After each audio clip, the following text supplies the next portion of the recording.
Okay, very happy to be back to the Hausdorff. I'm happy to be here. So the activity here had some impact on my level of publications, my number of publications. So and also on my cholesterol. And so the talk is going to be about one of these impacting results that we got with Sankaran. It's a project that started back then, and I was actually supposed to be a smooth introduction to Arakelov geometry. Just I want to give an idea of what we study, the kind of things that we manipulate. So it will be mostly introductory, and I will try not to get too technical, and at least I will state the statements that started here.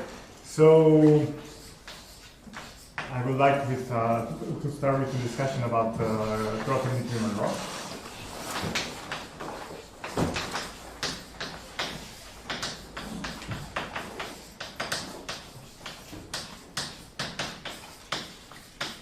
So I recall that given F, say a smooth projective morphism between smooth quasi-projective, well, algebraic varieties would be enough. Algebraic varieties, and E, a vector bundle on a vector bundle on X. The Grothendieck-Riemann-Roch formula relates the Chern class of the bundle E to the Chern class of the direct images of this bundle, so this morphism. So actually, the precise formulation is that there is this top class that we already saw during these days that is involved in the relation between the two objects. So I will consider in this talk usually this kind of relations with values in Chow groups. So this is going to be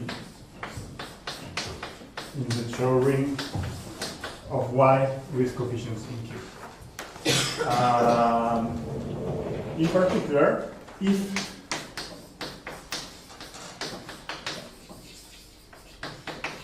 Y is a point, so spec C, we obtain the Hausdorff-Riemann-Roch formula, which is an expression for the automorphic or coherent one-current characteristic of the bundle E in terms of some integral in X of characteristic classes. So you just take the integral of the top form of this combination of characteristic classes. Okay. In this talk, I will be interested in the analog of this thing in the context of Arakelov geometry, and for this, I would like to make some considerations. So the first is the question. So what happens? Well, what can we say, or what can, let's say, of X transformation, what kind of extra information could we hope for in a Grothendieck-Riemann-Roch type formula if we know that X is the set of complex points of something defined over respect Z. So it's an arithmetic variety.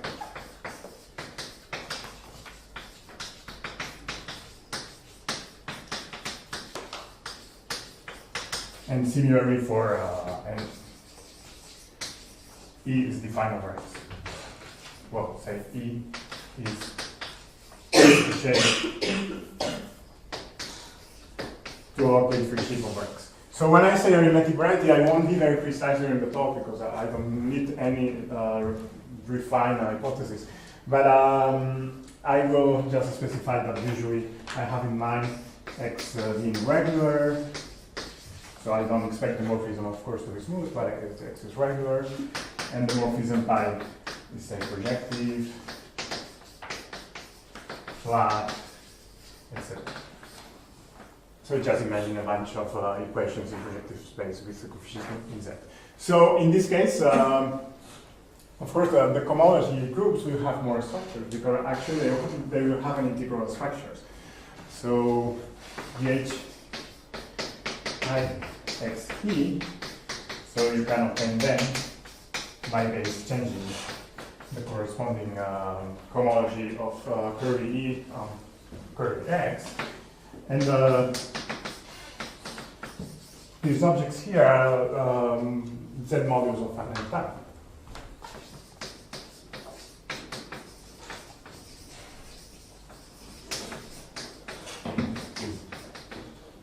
So they have a well-defined rank that you can obtain as from the dimension of this thing. And well, the rank, or at least the alternate sum of ranks, can be obtained from the Hausdorff-Riemann-Roch formula that we already know. But for instance, they may have torsion, and you would like to know what is the size of the torsion. This is a reasonable question to ask. So for instance,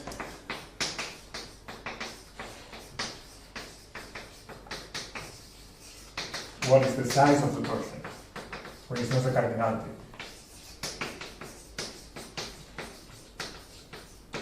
So we want to measure something.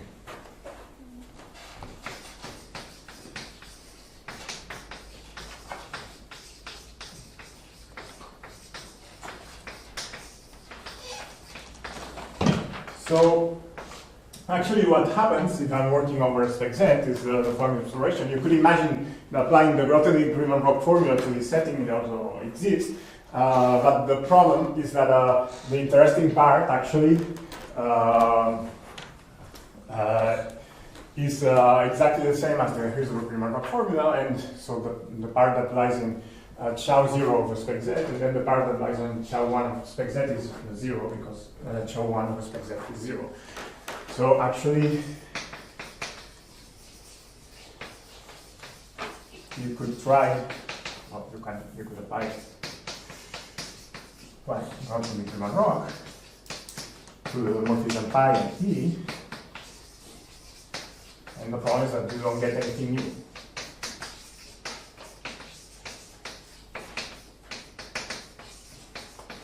And as I say, the reason is that CH0 of the spec Z is the same thing as CH0 of the spec C is Z. So this is base change. So for this we only have a Riemann-Roch, and CH1 of the spec Z, which is, as you know, the picker group of spec Z. So we know that every Z module of rank 1 is trivial, is the trivial group. So the Chow groups of spec Z are very poor. So from this we don't get anything new. So the idea that Arakelov geometry proposes has to do with the line that I should have, word that I should have underlined here is the idea of measuring something. We need, or this is what Arakelov geometry proposes, is that we need to add metrics to vector bundles. So instead of considering only a vector bundle, we'll consider a vector bundle together with a smooth metric, which of course will only be defined on the associated complex vector bundle. And metrics are things that allow us measuring sizes. So the idea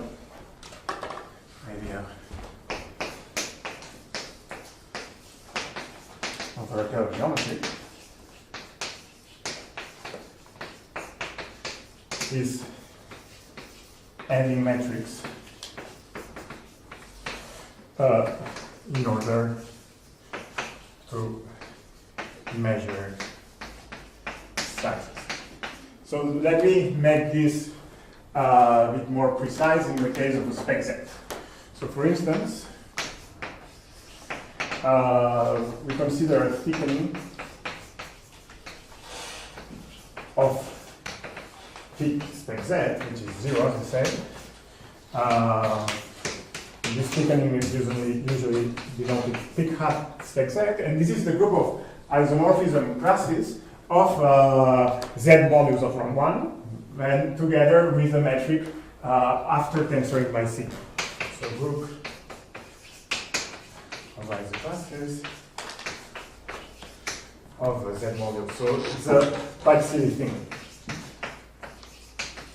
of rank 1. So usually I will use the geometric language and just say Langlands. Z modules of rank 1 together. So let me give a name to such a thing, L, together with the Hermitian metric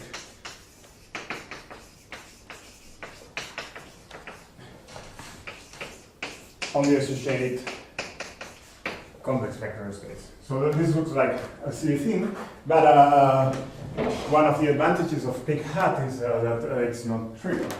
So actually there is an isomorphism which has to be understood as the analog of the degree of line bundles on curves, which is written back hat and is called arithmetic degree.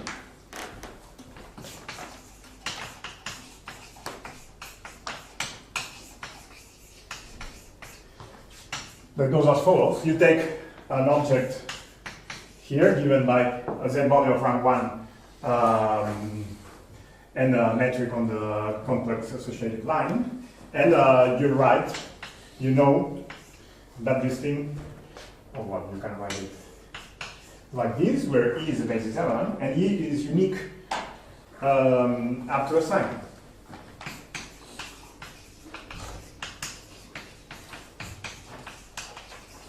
So the following quantity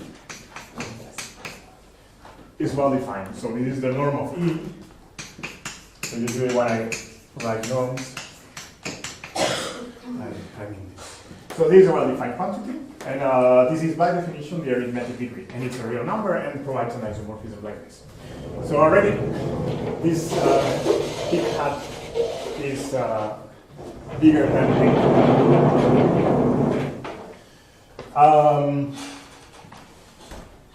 actually, this notion of line bundles with metrics, of course, extends to vector bundles with metrics, same definition, but any rank. And you can also define arithmetic degrees for such objects, and these arithmetic degrees will be computing volumes of lattices, as I will now find. So actually, we can also define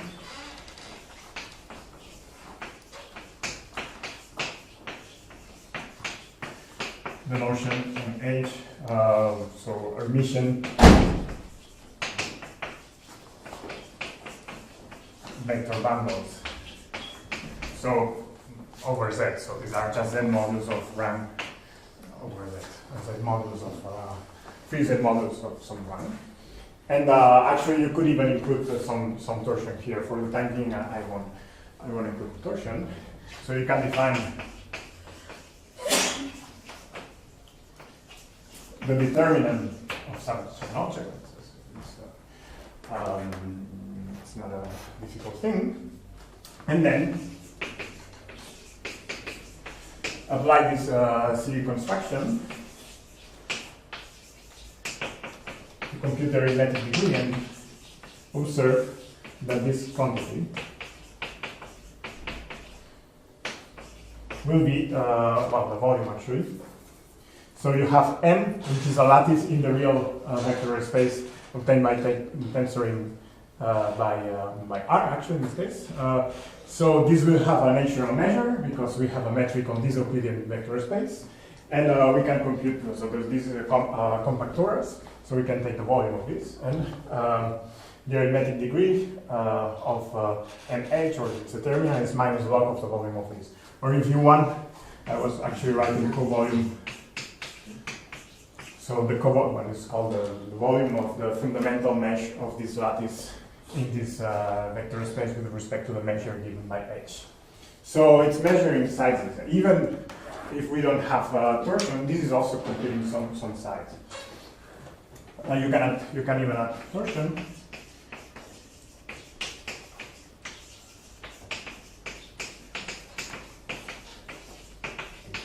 In M. And then actually you have a similar expression for the determinant of something that has torsion is also undefined. And actually this will be co-volume of M, say, free. You take the torsion-free part, and then you also consider the log of the coordinate of the torsion. So this kind of things can see also the torsion. So these are the kind of numbers that will replace the grid of line bundles in Arakelov geometry. These are real numbers. So now if we trust this philosophy, we would like a Grothendieck-Riemann-Roch formula that instead of computing alternating sums of ranks of cohomology groups, instead of this, it should compute alternating sums of logarithms of volumes of cohomology groups. And if there is torsion, it would also take into account the torsion in this fashion. So this was all still just on spec Z. Yeah, that's when you get some arithmetic variety, then you'll get a function rather than a number, or it will be more complicated. I will come to this later.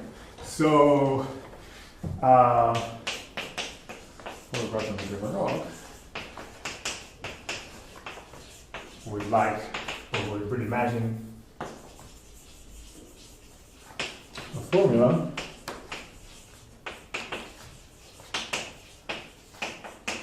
that computes. I would just imagine something like this, like -1 to the I, and I would put minus log, and co-volume.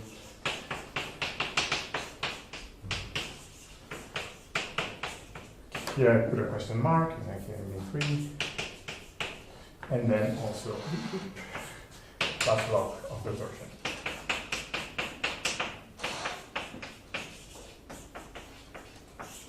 So the problem, of course, is that there is no God-given metric or measure on these Z modules or the associated complex vector spaces. But if we follow the philosophy of Arakelov geometry, of course, in the Riemann-Roch formula, we would also need to endow the vector bundle E and the tangent bundle with metrics. And so once when we have done this, we can imagine using, for instance, Hodge theory to put a natural metric on this. So the problem is defining a metric structure on the cohomology groups after considering by Z. And the idea is though the associated complex or automorphic vector bundle to E and the tangent bundle of the complex variety associated to X with metrics and try to use, for instance, Hodge theory.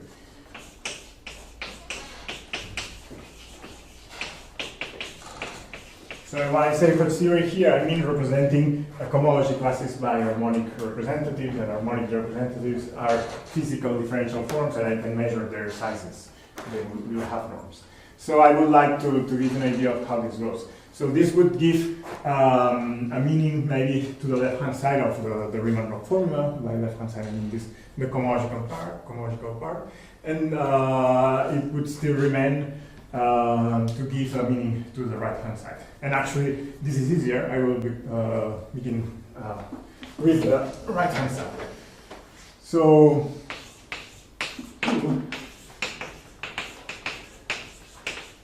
arithmetic characteristic classes.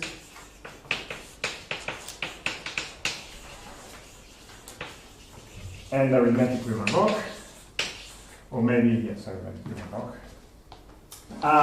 So I will be very sketchy here because the who constructions of analogs of characteristic classes in this arithmetic setting are quite painful. So I will just give an idea of what these things do.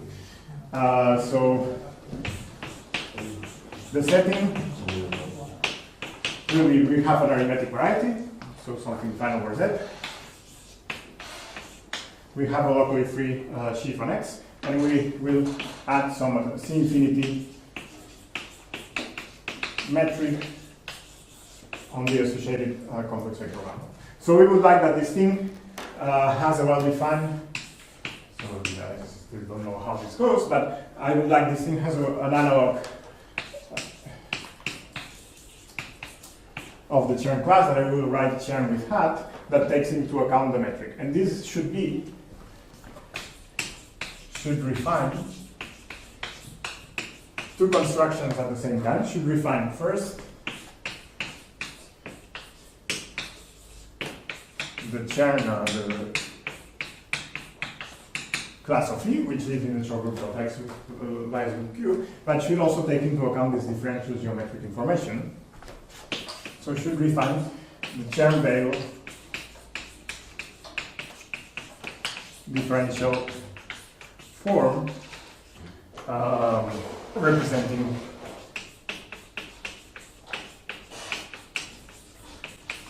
the Chern class of C in the RAM homology.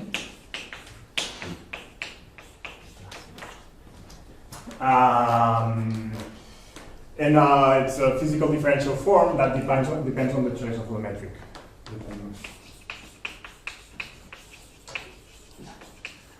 So this differential form, in the case of the Chern character, is easy to explain. Actually, I will write it here. Is something that lives on the complex variety of complex points of X, and is obtained like something like F, or F is the curvature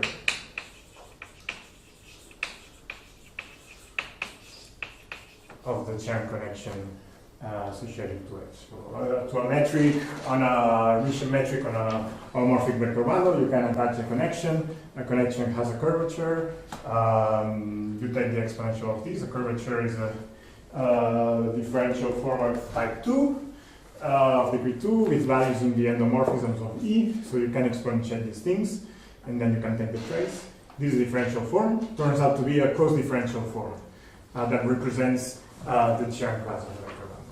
So this is called Chern and so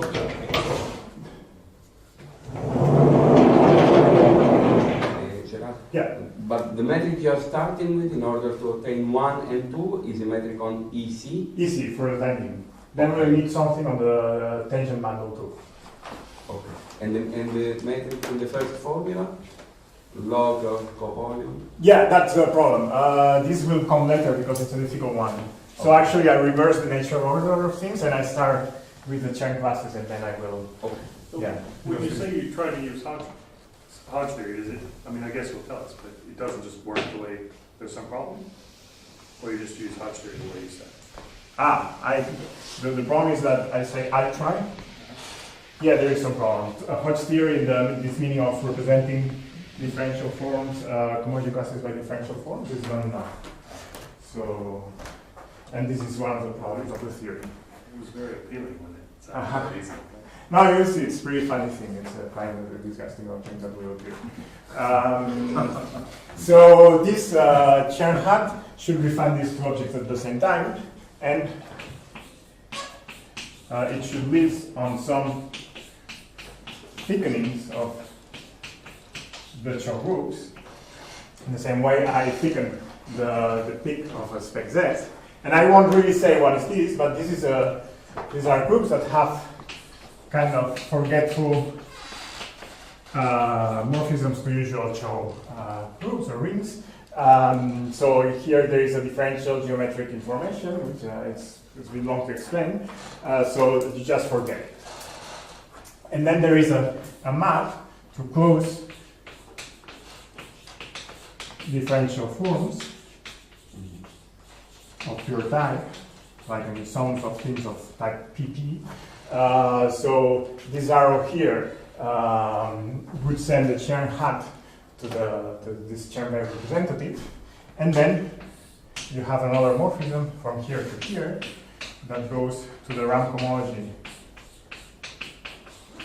say with C coefficients. So here you take a cycle, you attach to it your base change to C, and inside it has a cycle plasma. So cycle plasma after tensoring by C, I mean. And this is just the cohomology class of this differential form, and this diagram should complete. So, of course, you could imagine that this is just a kind of fiber product of these objects. It is finer than this. But okay, I don't want to say more because in general it's so difficult to compute anyway that yeah. So analogously,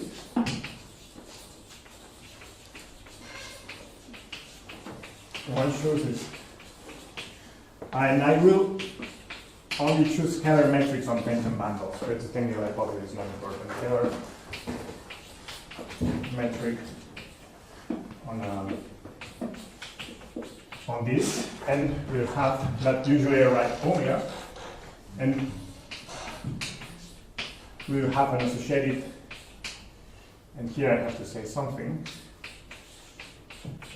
thought of the tangent that lives in this fancy show. So actually the tangent bundle of X over Z is not well defined. One needs to work with the tangent complex, so it's a little complication. And then, so once we have this Chern hat and this dot cut, if you will leave me that there is a product structure here, we have at least a small piece of what we need for Riemann-Roch. We can take the product of these things. The problem is how to build up a number from this. So now we need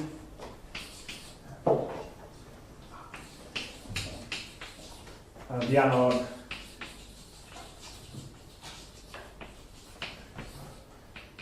of what used to be the integral. So we need to construct numbers from this. So in spec Z, the integral is just on a curve. Say the integral is taken degree. We saw that for spec Z, the analogous thing give real numbers, and it's arithmetic degree. So there is a counterpart of the arithmetic degree for the top piece of the arithmetic show groups that I can describe easily because they're the top dimensional or co-dimensional arithmetic show groups are easily described. At least you have an idea how they look like. Is there a K theory with the hat on it as well? Yes. And you test with a Q and it becomes the same? Yes, through the channel. If X is variable, yes. Yes, indeed. Everything you can imagine about somebody trying to do it. Somehow it's much easier to guess what K theory should be than what Chow should be. Yeah, exactly. It's vector bundles with metrics, and then you have to add a more complicated equivalence relation than that just exit sequences that has to do precisely with this differential geometric information and Chern-Wave theory. Okay, so if I look at the top dimensional or co-dimensional top show group, there is a morphism that I also write detect hat, or sometimes also integral x, even if this is just notation. And an object here is quite easy to describe, is that this is represented by a finite sum of course points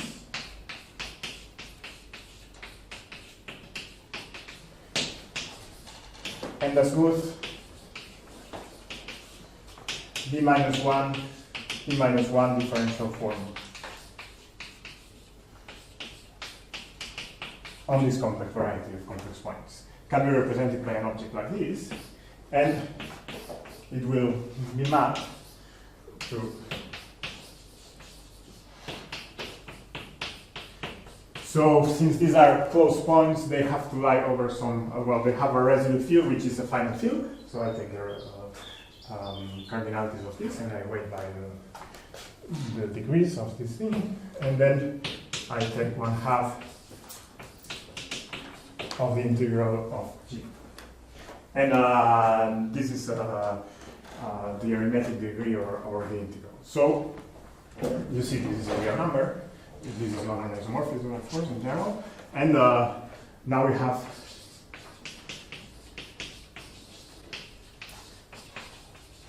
a candidate for the right-hand side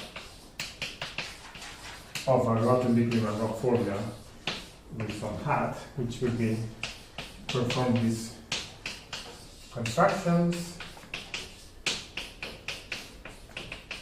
and take this. So that looks like I can give any details, so I have said whatever. So the problem of this expression is that in general it's very complicated to compute.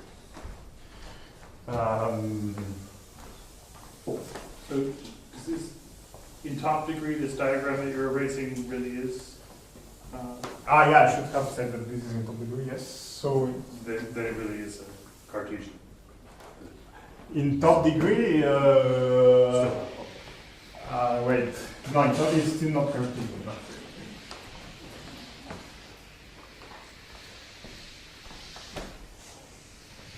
I will give some examples just for you to have an idea what kind of these numbers may look like in interesting situations.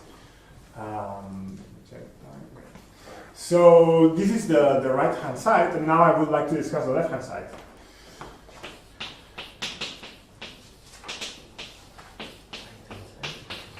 Which should be an expression like this. Some metrics here, or maybe something like this, I don't know. I don't pretend this should resemble to this. Actually, the object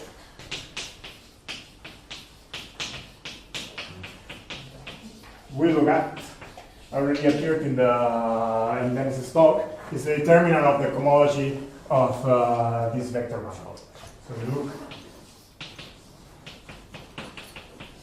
So this is a Z module of rank 1, and we want to put a metric in here, and then we'll take this arithmetic degree of this object. We look at this. We define a metric on this that will depend on the metric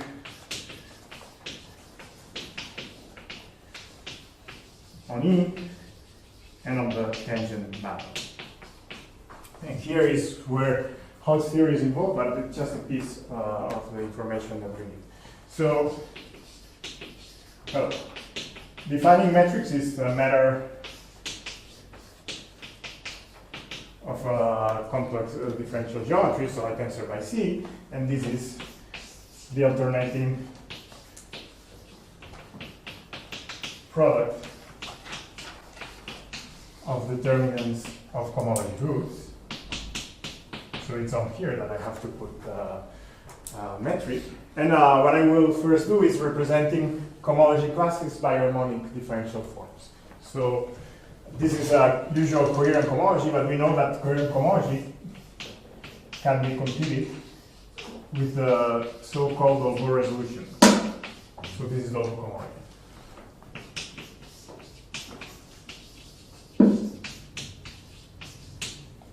And what is the local cohomology? The local cohomology is the cohomology of the following complex. So you look at smooth sections of E, and you take del var of these, and you get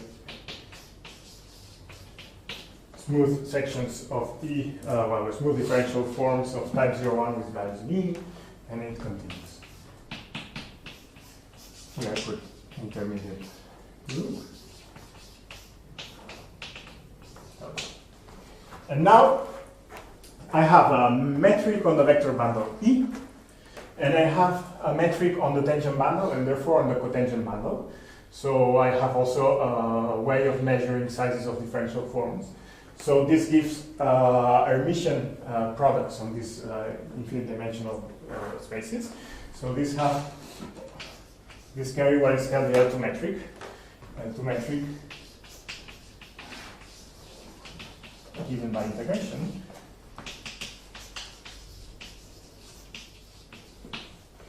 So with respect with this L2 metric, I can consider the formula joint. So this is what I'm explaining now is just a classical Hodge theory in the sense of differential geometry. You have a joint of these operators del bar, and then you form the associated Laplacians.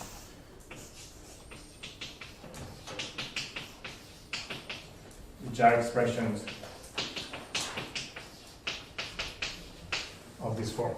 So, for instance, you take an element here, you take del bar, and then you take, it's a joint, so you run again here, plus first the adjoint, and then the del bar, and you run in here again, so you obtain the morphisms of these infinity vector expressions. And then there is the isomorphism between the double cohomology and the kernel of these operators. So the advantage now is that these are physical differential forms with values in E, so they are containing these spaces, and these spaces have Hermitian structures, so I can use this Hermitian structure. And so this has this L2 term. So through these isomorphisms of HI del bar, and HI del bar with the kernel of the Laplacian, I can transport this L2 structure to the cohomology, and then make exterior powers and make duals, and obtain an L2 metric on this. So after all these,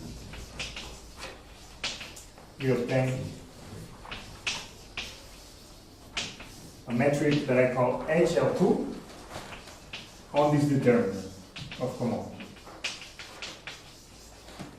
So this is a natural choice, but actually it's not that natural. Actually, observing here, we just use the kernel of this operator. So this means that we look at the eigenspace of eigenvalue 0 of this operator, but you have infinitely many other eigenspaces of these operators, and why not using those? So there is a kind of asymmetry here, and now what happens is that in the Riemann-Roch formula, you really need to take into account all the eigenvalues of these operators, which are infinitely many. It may seem strange, and the first time it looks strange, and at the 10th time it looks strange too.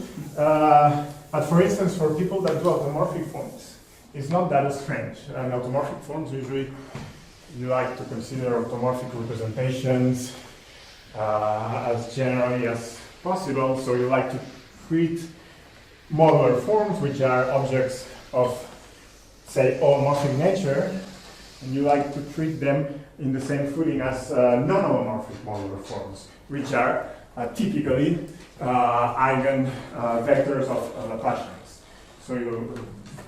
So it's natural to do the same here. This will, it's what will happen later. So one needs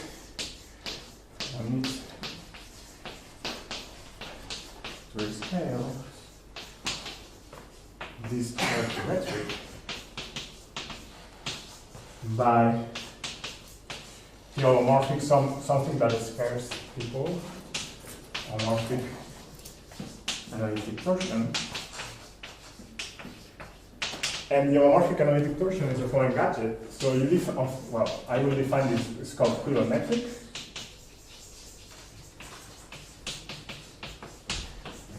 So I rescale this L2 metric by a quantity, exponential of t, NT is the following crazy sum.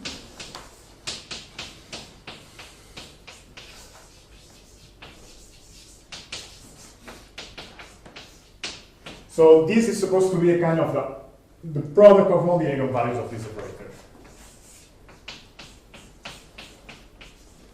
All the positive eigenvalues.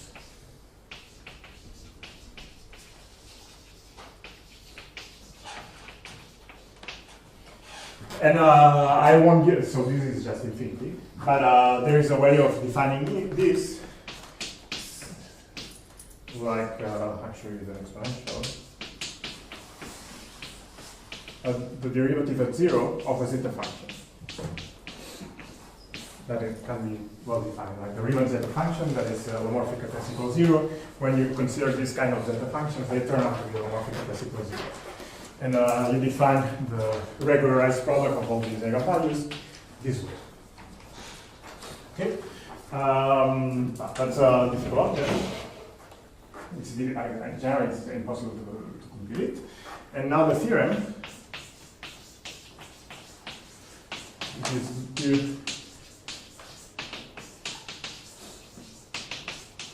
So this bit, I should also mention the law. I think these are the main contributors.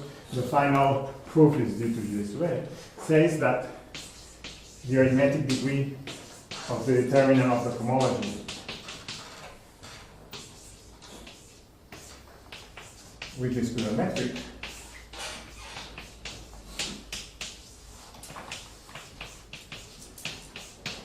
is what you expect.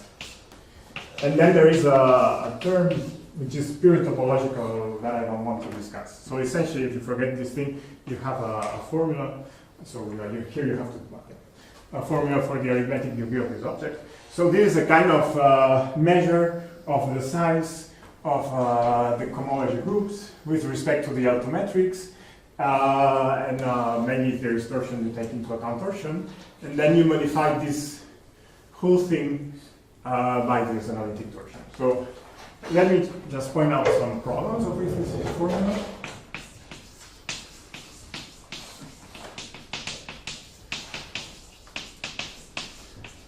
This formula. The first one is that the left-hand side is difficult to compute. So because in general you would like, the most reasonable thing in this formula is that this is autometric. Is the thing that comes from Hodge theory. So you would like to expect to measure sizes of these cohomology groups with respect to the autometric by using the rest of the information. The problem is that this thing is difficult to compute. Second thing, T is difficult to compute.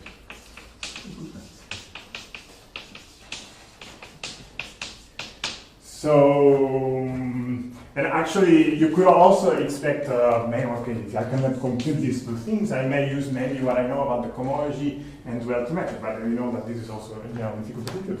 So, cohomology groups, except if you have a lot of vanishing for some general reasons, and the autometrics, computing harmonic representative is very difficult too, so it's difficult to do.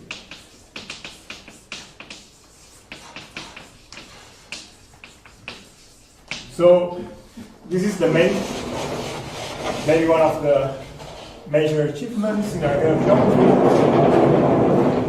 and it's almost impossible to use. So,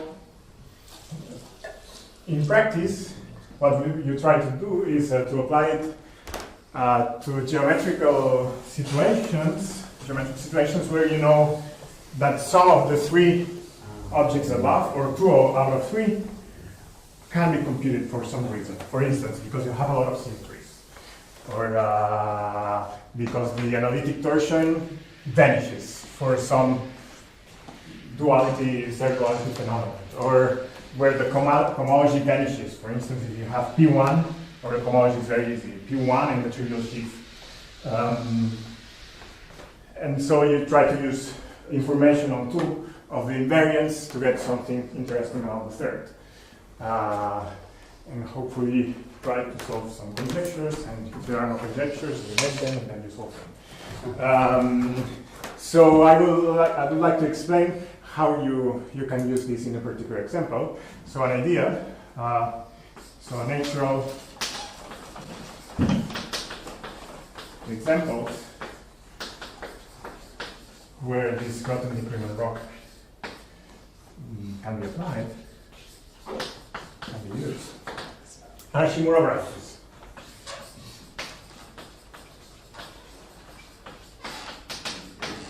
So let me check my time.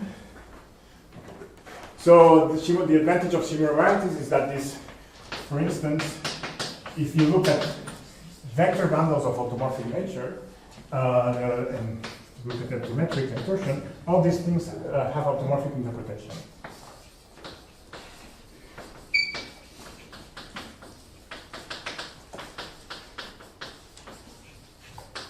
For, as I say, for well-chosen vector bundle and metric on the vector bundle. And you may hope that techniques of automorphic forms allow you to get some information about this. The problem with Shimura varieties, I won't write this down, is that usually they are non-compact. Usually there are natural compactifications. But once you compactify them, the metrics become singular. And so you cannot apply the Riemann-Roch formula. So actually, most of the Shimura varieties you would like to apply the theorem, you cannot apply the theorem, which is again bad news. There is some work on this, but it's pretty painful too. It has to do with Algebraic series for those who know. So, but there is a particular situation that we could look at with CEDAR, which are twisted Hilbert modular surfaces. An example that looks suitable for a picture are twisted Hilbert modular surfaces. And I would like to explain what we can say about these twisted things. What is a twisted Hilbert modular surface? First, recall what is a Hilbert modular surface. So you take a real quadratic field, or an extension of Q, and you look at a finite index subgroup of SL2 of the ring of integers of this. So imagine that F is Q square root of D, then depending on some congruences of D modulo 4, this thing is of this shape. And you can embed F in two different ways into the real numbers. You have two embeddings into the real numbers. So this can be embedded in SL2R R times SL2R. And SL2R times SL2R acts on two copies of the upper half plane. So you may take the quotient of this product of copies of the upper half plane by gamma. And this is a classical example of Hilbert modular surface.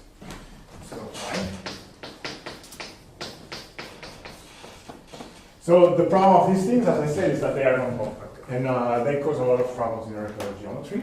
So I will consider a compact variant of this. And the idea is that I will replace well, this leaves in the 2 by 2 matrices with coefficients in F. I will replace this by quaternion algebra. So replace for the compact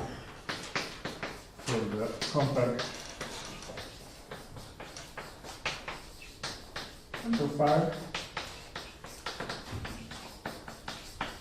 replace M2F by a quaternion division algebra B over F, well actually, yeah, B over F, and B should really be division algebra, so, and you want that when you tensor by R to the two possible embeddings, you get M2R times M2R, so that you follow this, you can believe that you can do the analog of this construction. And this will give something compact, which should be nice if we have chosen gamma appropriately, and that has models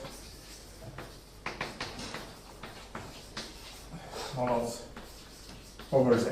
So these were studied by Hilbert before.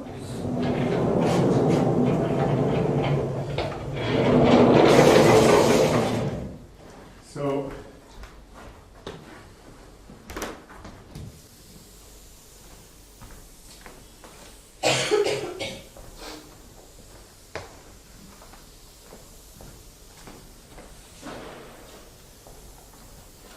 Also, you know that on the upper half plane we have this hyperbolic metric. So on a product of upper half planes, we have a product of hyperbolic metrics. So we have an Hausdorff metric actually on the tangent space of these things. So we use this one. It has to be suitably normalized. And the theorem, the first theorem, is that if you look at this, I'll take a model.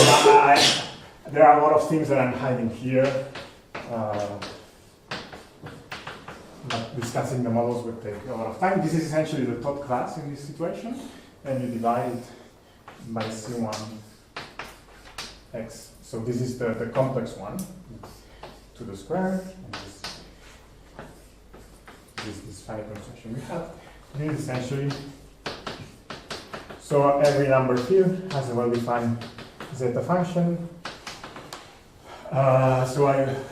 An analog of the Riemann zeta function is the log derivative of this zeta function minus 1 plus some parasitic. So this is the first theorem. So you use for this that these are modular spaces for some abelian folds with some quaternary multiplication. And this looks very similar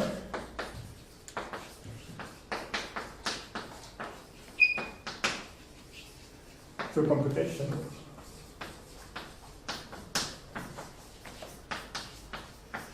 By Chini-1, but instead of considering a surface, he considers a curve, where instead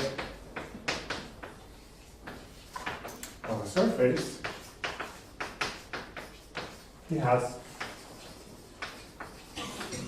a curve. The idea is that you may pick a similar quaternion algebra, but where you have only one of these isomorphisms. So when you tensor by sigma 1, you get matrices, but when you tensor by sigma 2, you get the Hamiltonian quaternions.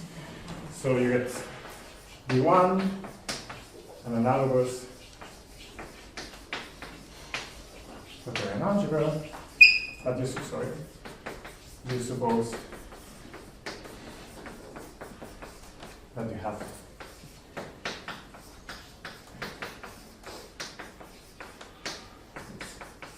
so to this you can attach a curve instead, and you have to choose a finite index subgroup somewhere which is compatible to the one before.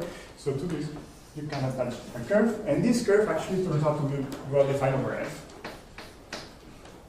and then you can pick regular model over F. And let me check. So I have 5 minutes. So you can attach the model. So the problem of this curve is that it's not a modulated space of real varieties. The regular model, it's then a quite arbitrary thing. So we don't have a lot of information on this. But nevertheless, Chini-1 was able to compute the analog of this thing, which is the right-hand side of Riemann-Roch for the trio sheet, by the way.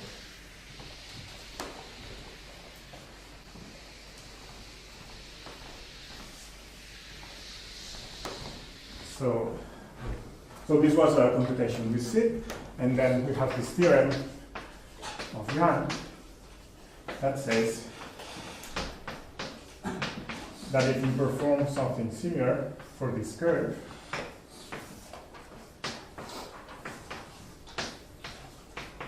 then look at the complex points of this curve, then I obtain kind of similar expression. And it's very disturbing because these are different dimensions, different. This is a top class, this is a top class, but I mean, this is something of degree 3 on a surface, or say on a threefold, arithmetic threefold, this is degree 2 on a arithmetic surface, and they give the kind of same thing. So in the reason of the following. So the dots, they are not exactly equal. So yeah, these are dots with points. So the theorem is as follows. The reason behind this is, the first one is is a theorem by Shimura that says that the arithmetic degree of the homology, or the determinant of homology, of this Hilbert modular surface with this L2 metric is minus the arithmetic degree of the determinant of homology of the trivial sheaf on the curve plus something that belongs to log modulus of Q, something of algebraic nature, a bit awful, but algebraic nature. Shimura cannot do better than this. So you have a relation like this, and this is a consequence of what is called the Jacquet Langlands correspondence, which is something that of automorphic nature. So here we are using the automorphic nature of the objects. And the second theorem, well, the second part of the theorem is this. So according to the previous philosophy, where the Hodge theory is not enough, you have to take into account all the eigenvalues of Laplacian. So if you, in analogy with this theorem of Shimura is not, I don't want to say it's not complete, otherwise I won't be invited to Japan. But there is something that lacks here. So this only concerns kernels of Laplacian somehow. So you also have to consider analytic torsion, which is the rest of Laplacian. So you have exactly the same theorem. So the analytic torsion for the trivial sheaf and all the metrics that we considered for this hero modular writing is minus the analytic torsion of the complex points of this Shimura curve. And I want to say that this curve is defined over F. So actually, in general, the complex points of this Shimura curve are two complex curves, one for each embedding of F into C. And this is also a consequence of the Jacquet Langlands correspondence. It's actually much easier than Shimura's computation.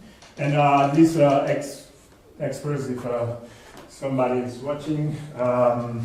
So I should say that you cannot obtain equality as easy as this. You need to take something which is called mu part. So it's just for a small part of this homology that these equalities are satisfied. But it's not a very important thing. The question is that when you suitably normalize by these degrees, you get something that behaves as if there was no new part.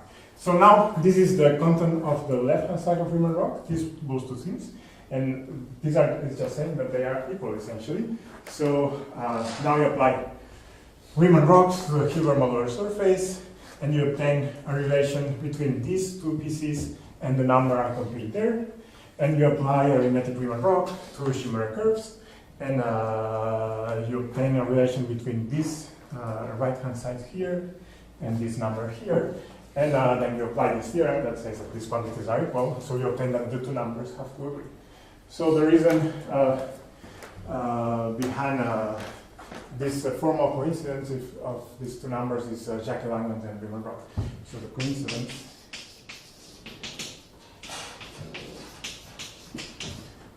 is Jacquet Langlands plus arithmetic Riemann-Roch. If you want, up to these dots here, this also provides a second computation of this number of Bachin 1, which by the way was quite different from our computation in this case. So, sorry, so you have your theorem and he has his theorem, and then you have this comparison. yeah, and this follows from in what order do they happen? So you're not deriving yours from him? No, we are just saying that what is apparently the same is the same for two reasons. Because of this correspondence in the theory of automorphic forms and the Grothendieck-Riemann-Roch theorem. I see. So these were done separately, and now Yes, you're yes. unify them. Yes. So or you can use one of those theorems to prove the other through this coincidence there.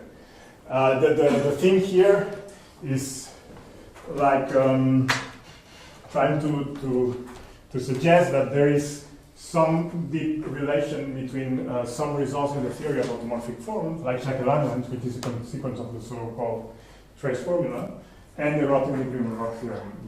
The trace formula and the Riemann-Roch theorem are two statements that resemble a lot, but it's not clear if there is a relation between both. So this suggests that there is some deep connection that should be explored. So, and I stop here.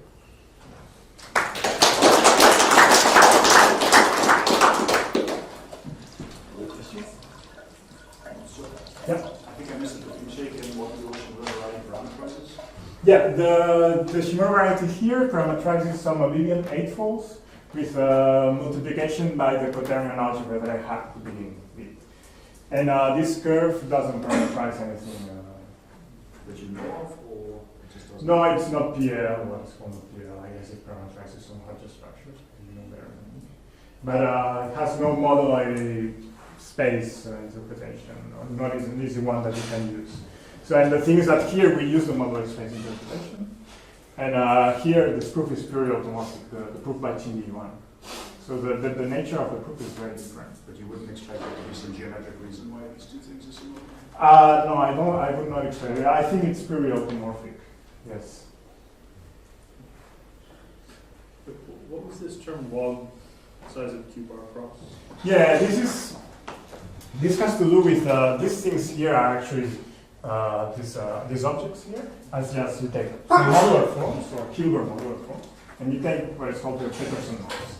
And Jacquet Langlands says there is a correspondence between some modular forms in here and some modular forms in here, and you can compare to this correspondence their norms, their Peterson norms. But there are some normalizations going in the correspondence. The correspondence is not canonical, like sending this object to this object. You could. There is this is incongruence. You're not log. That log is not a number. It's a group. Yeah, you can. Yeah, this should be a comment. Yes, yeah.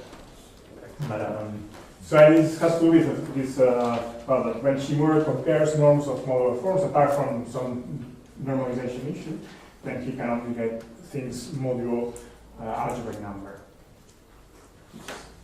There are some projections that refine this.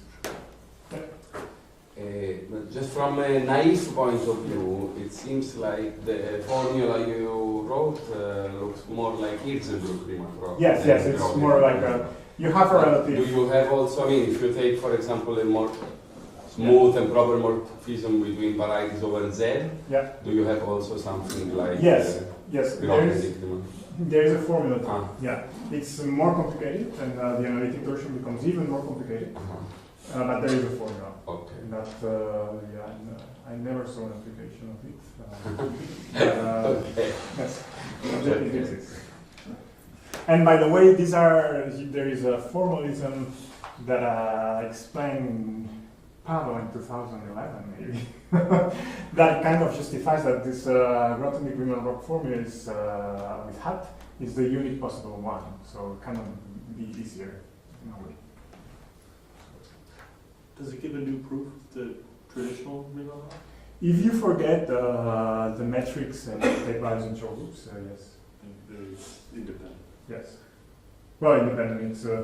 It's much more complicated, but it follows the same strategy actually. But you have to keep track what happens to all these differential geometric objects, and there are very good theorems of this mutable and these things.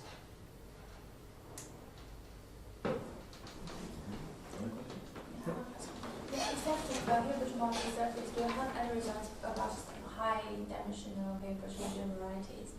High dimensional? What do you mean more than? Yeah, more than dimensional real field. For any other.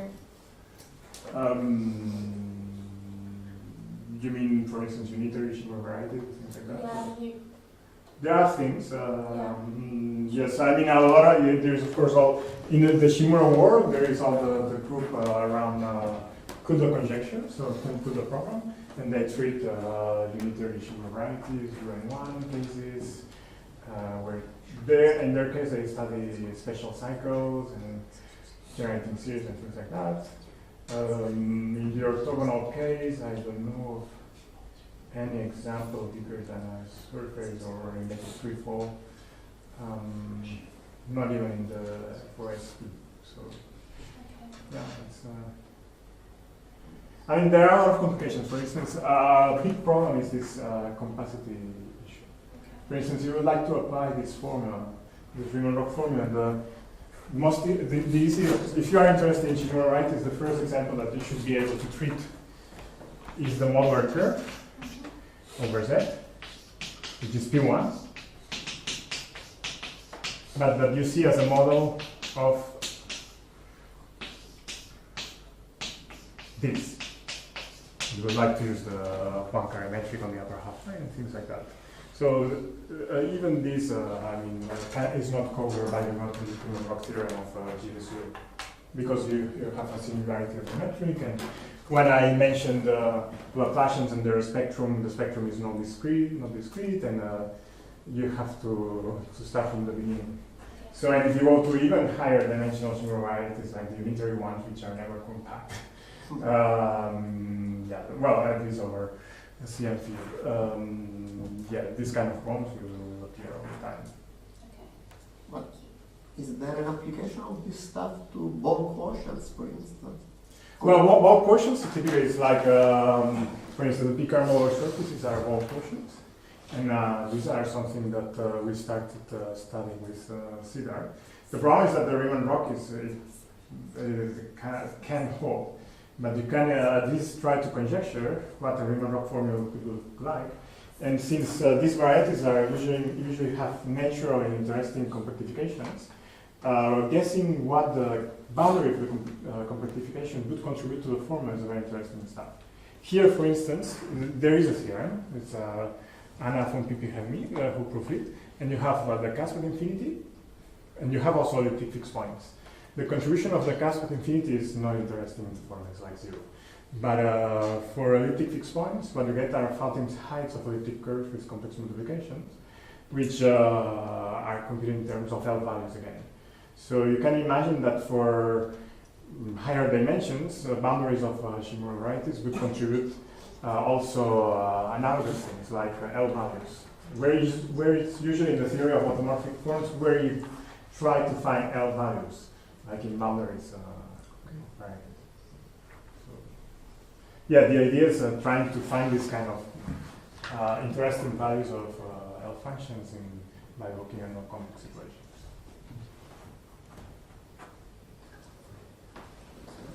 Any questions?